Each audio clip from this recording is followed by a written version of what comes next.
Посрещнати сме с Кайдо. Знаеха, че ще дойдем на чешмата в Родопите и ни пуснаха музика. Еха! Да ти се напълни душата.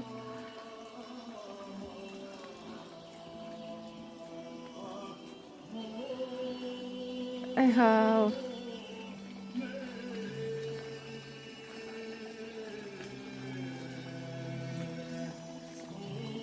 По дървеното мостче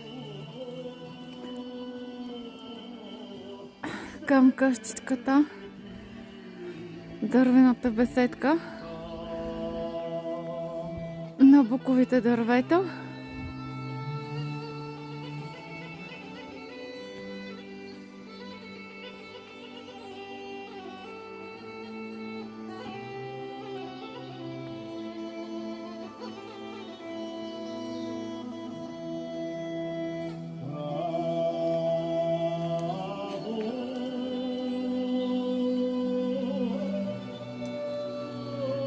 Идеално за пикник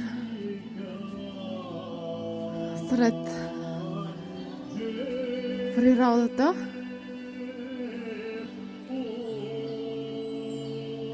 Да си хапнеш, да си пинеш, да се наслушаш на птички, на песни. Си опечеш едно чеверме.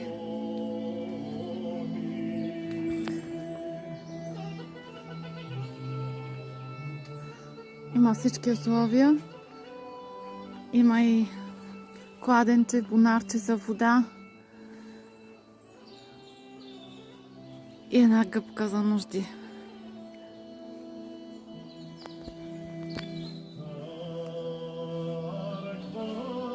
Хайди!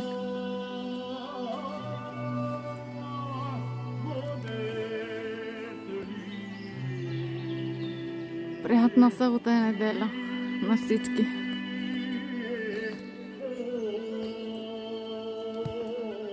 Пинем една студена водичка и да продължаваме.